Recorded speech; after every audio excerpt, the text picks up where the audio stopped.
Everybody get the AMI sheet? You're good? All right. Before we get started, questions on the homework? Homework questions.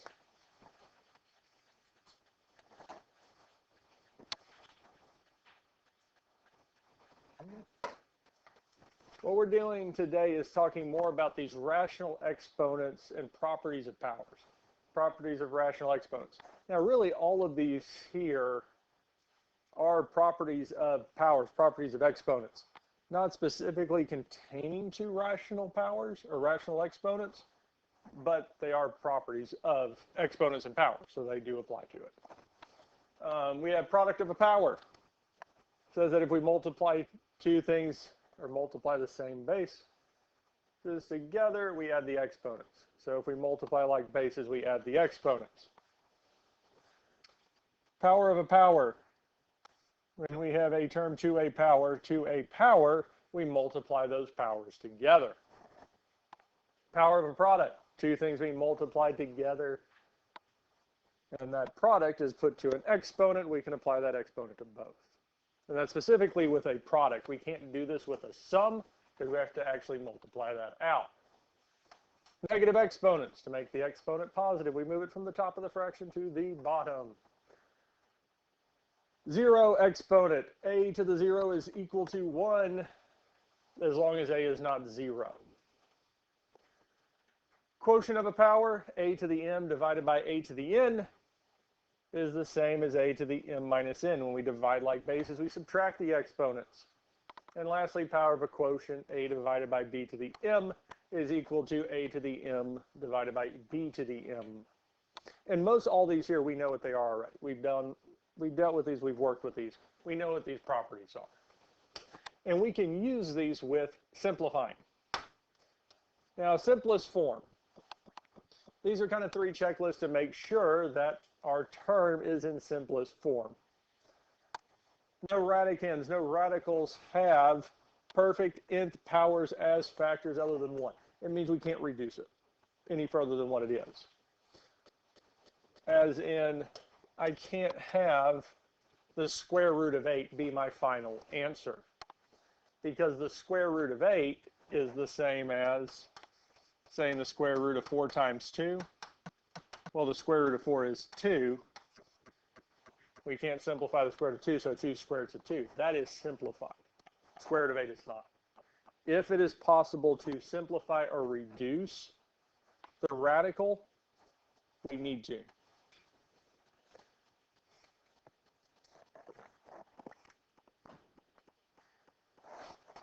It'd be the same as saying that 2 fourths in simplest terms. Now, well, 2 fourths is 1/2. We'd simplify it to 1/2.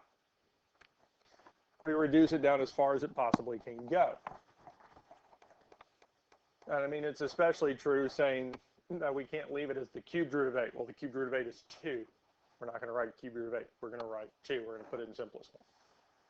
Second, no radicands can contain fractions. So radicands, I can't have square root of 1/2. We just cannot have a fraction in a radical in this radicand.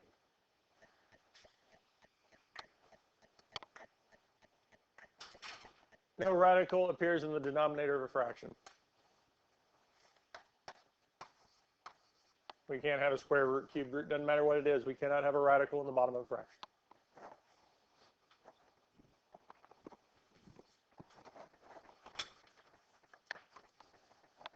Same thing is true with fractional exponents.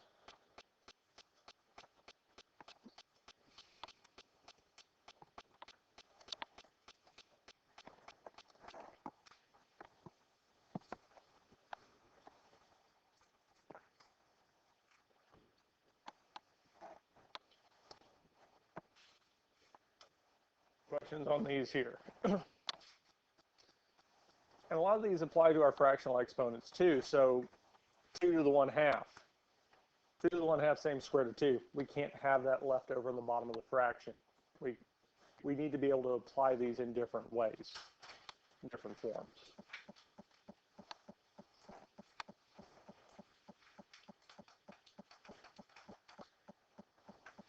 And a lot of what we're going to do is using these properties to be able to simplify these terms. So if we look at the first one here, 7 to the 1/4 times 7 to the 1/2, we have these two being multiplied together. When we multiply like bases, we add the exponents. So 7 to the 1/4 times 7 to the 1/2. We can say that this is the same as 7 to the 1/4 plus 1/2. When we multiply like bases, we add the exponents. Now at this point here, we do need to add 1/4 and 1/2. We can go about finding our like bases, or let the calculator do that for us and tell us that it is 7 to the 3/4. That there is the simplest form. We're done.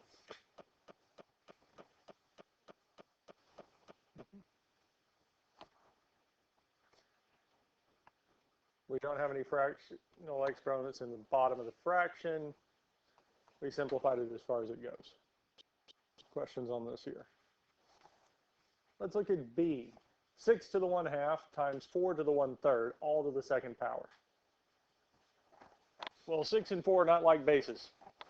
Nothing we can do. We can't just say multiply them together and say that we have 24 to the 1/2 plus 1/3. Doesn't work that way. But we do have a product, two terms being multiplied together to a power. We have product of a power.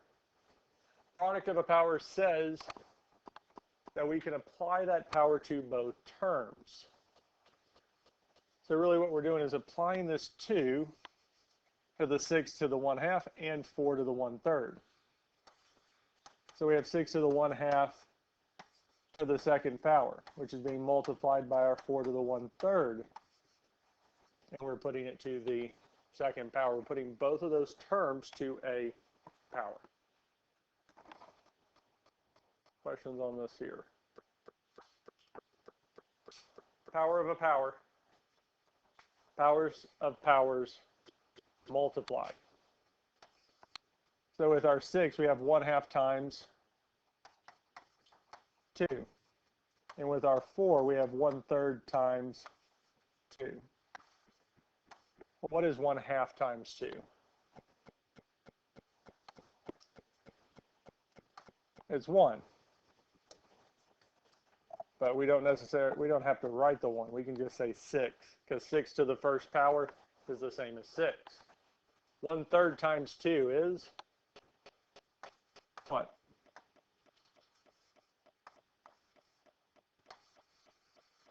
2/3. Because when we multiply a fraction by a whole number, that whole number multiplies with the top. So 1/3 times 2 is 2/3. Telling us that we have 6 times 4 to the 2/3. Fractions. Those fractional exponents only show up in the numerator, the top of the fraction. Don't have any like terms on top and bottom. This is simplified as it gets. Questions on A or B? We ready to look at C? 4 to the 5th times 3 to the 5th, all to the negative 1/5. Now this one here, there are multiple ways to simplify this. Now one of the ways that we can simplify this is our power of a product. And really there's more than one interpretation of this. The first power of a product, the way we'll look at this, is we have inside this here 4 to the 5th times 3 to the 5th. According to power of a product, I'm going to write it over here. A times b to the m is equal to a to the m times b to the m. Well, inside we have 4 to the 5th times 3 to the 5th. That's our a to the m times b to the m. So what I could do is go backwards and say that inside this here we have 4 times 3 to the 5th power. We're going the other direction. A to the m times b to the m is the same as a times b to the m. because they're both put to the same power, we can take that power out and say that we have a times b. Well, what is 4 times 3? 4 times 3 is?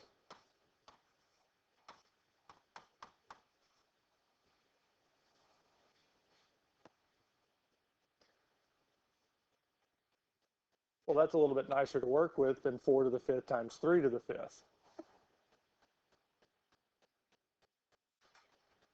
We can, because powers of powers multiply, so we have, because we have 12 to the 5th, and this is to the negative 1/5. Look at parentheses at this point. Well, we can evaluate that, but still we have powers of powers, and they would multiply. So we have our 5 times negative 1/5. 5 times negative 1/5 is what? Negative 1.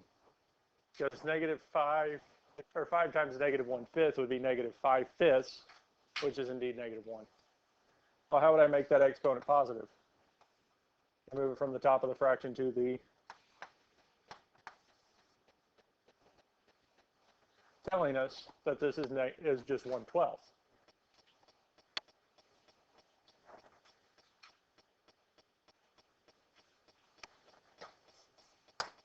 Questions on how we did this? Questions on any of this so far? Well, power of a product, because I did say there was more than one way to do this, and we'll look at this here. Because when we have two things multiplied together to a power, because we have 4 to the 5th times 3 to the 5th, all to the negative 1/5, yes? We could put both of these to that power.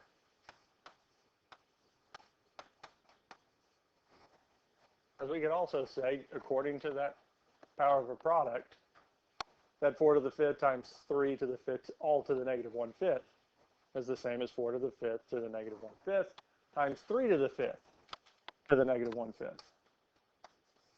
Powers of powers multiply.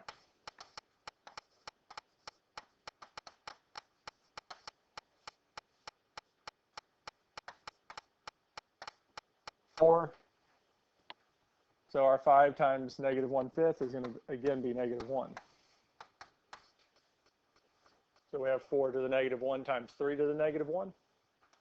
Well, to make those positive, we would move both of them to the bottom of a fraction, and 4 times 3 is 12. So again, we used the same properties. We got to the same place. It was just depending on how we wanted to use it. And the biggest thing I would say in determining how you're going to use it and use these properties is whichever one you see first. Whichever one you see on how you can apply it first, go with it. You will get to the same spot. Questions on this here? Now this one here, see, we could have typed that in the calculator and it would have given us our answer. A and B would have given us decimals. It would not give us the answer we wanted. Let's look at D. 5 over 5 to the 1/3. Here we are dividing like bases. We have our quotient of powers. Well, the numerator, the 5 on top's exponent is 1. Even though it's not written, it's understood to be 1. And when we divide like bases, we subtract the exponents. So 5 over 5 to the 1/3, according to our quotient of a power, or quotient of powers, is the same as 5 to the 1 minus 1/3. And 1 minus 1/3 is 2/3, telling us that this here is indeed 5 to the 2/3.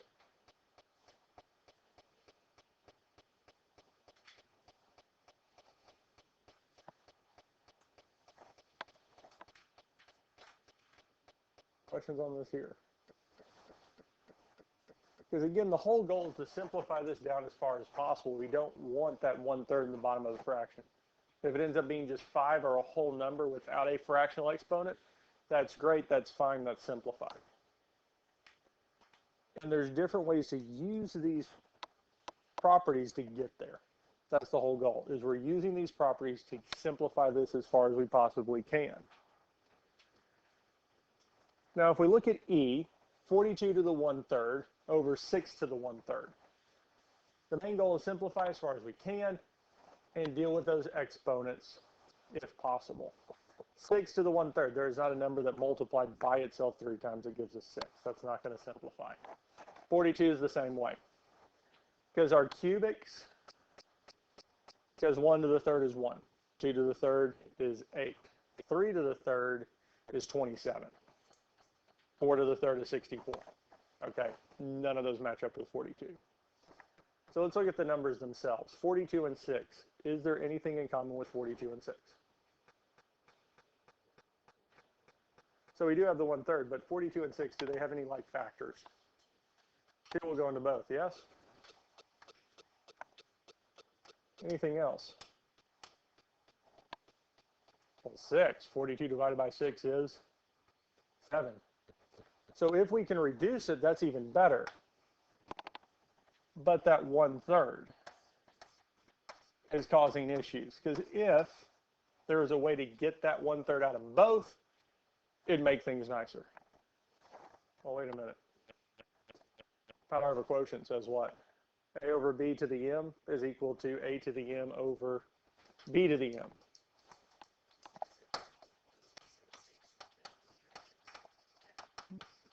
Yes. Because power over quotient says that I can apply that power to the top and bottom of the fraction. Well, that also means I can pull that power back out, leaving us with 42 over 6. And as we just saw, 42 over 6 is 7. Do I have a fractional exponent in the bottom of the fraction anymore? Well, no. Do I have a denominator other than 1? No. So that's helping us simplify it. Powers of powers do what? Multiply. So what are we multiplying? 1/3, 2, and really 1, but 1/3 times 2 is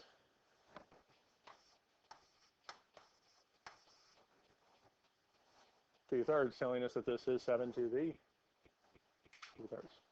Questions? A lot of this is just manipulating the numbers to get it so we don't have a fraction in the bottom of the fraction's exponent. And if you notice most of these here, especially if we end up with these fractional exponents, 7 to the 2/3, the calculator is not going to do it for us.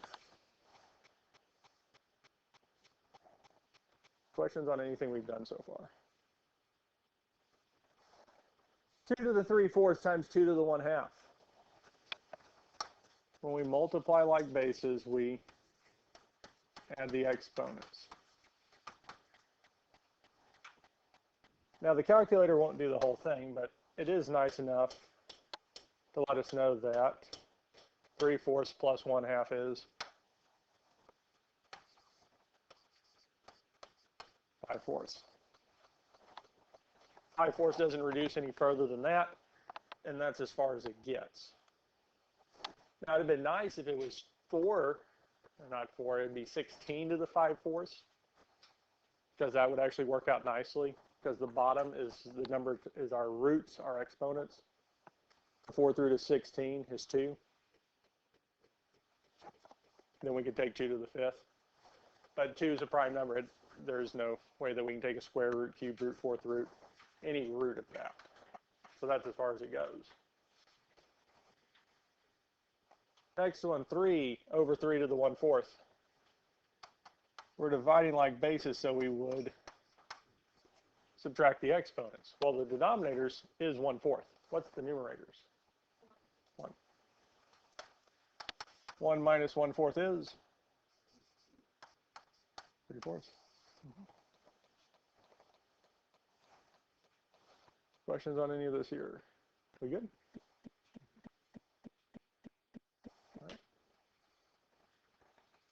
20 to the 1/2 divided by 5 to the 1/2 all to the third.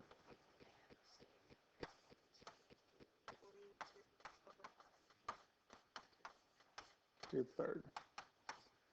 And 20 divided by 5 is 4. To the 1/2 to the third. Oh, wait a minute. 4 to the 1/2. So with that fractional exponent,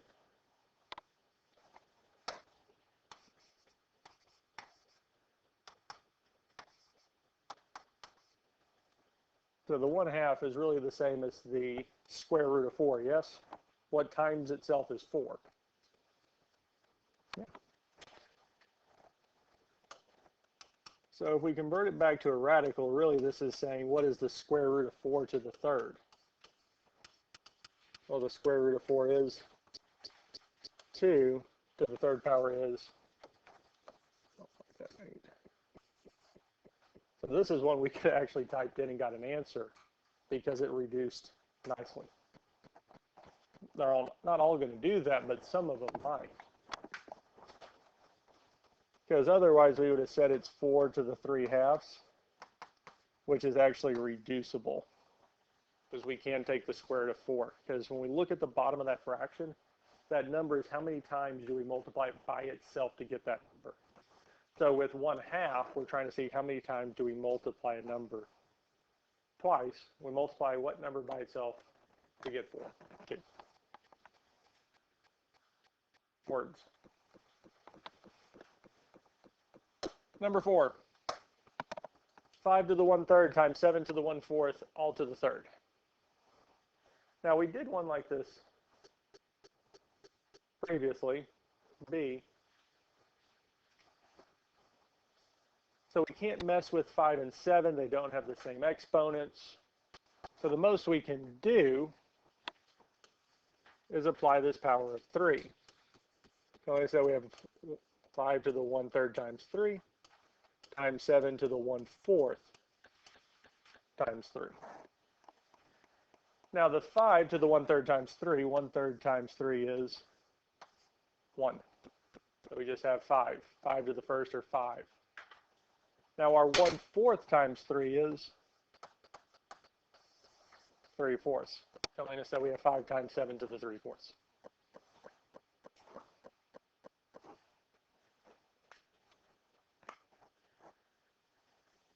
Questions on any of this here?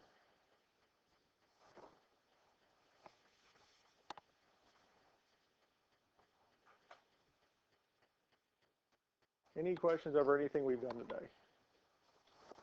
We feel good with this here? The only one I want to look at is this last one here, 10 to the 1/2 over 10 to the 1/4. This one is simplifiable. We need to get that 10 to the 1/4 out of the bottom of the fraction. We just can't have it there.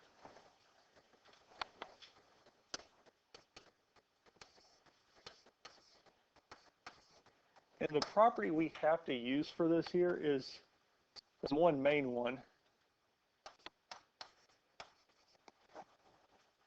Is this here. The A over B to the M is equal to A to the M over B to the M. But as we see this here, 10 to the 1/2 over 10 to the 1/4, those exponents aren't the same as they sit. Because 1/4 we have on bottom. The top is 1/2. Because if we could get that denominator of 4, it's going to help us get there. But 1/2 is the same as what? 2/4. I mean, 2/4 is 1/2, yes? And it seems it's an odd step, but the goal, because again, if we have this like power being applied on top and bottom, we can pull it out. It can help us simplify. Well, not much we can do with 10 to the 1/4, but the top, I can say is the same as 10 squared to the 1/4. Because the goal, what I'm trying to do to simplify this or work to simplify it,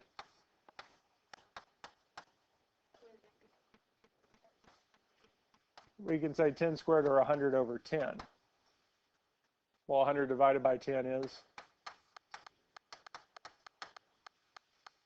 to the 1/4, or we can just say 10 to the 1/4.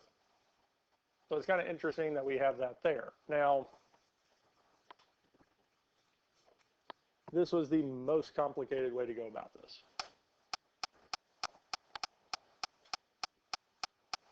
Because, and I'm realizing this now, I'm stuck on power of a quotient, having to use it, doing it here. Quotient of a power, or quotient of powers. If we're dividing like bases, we can what?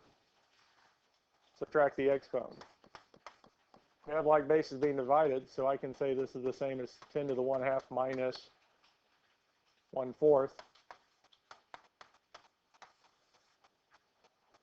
which is 10 to the 1/4. There are multiple ways to get to this answer, but it's figuring out which one we want to do first, or which one we see first. But that's it.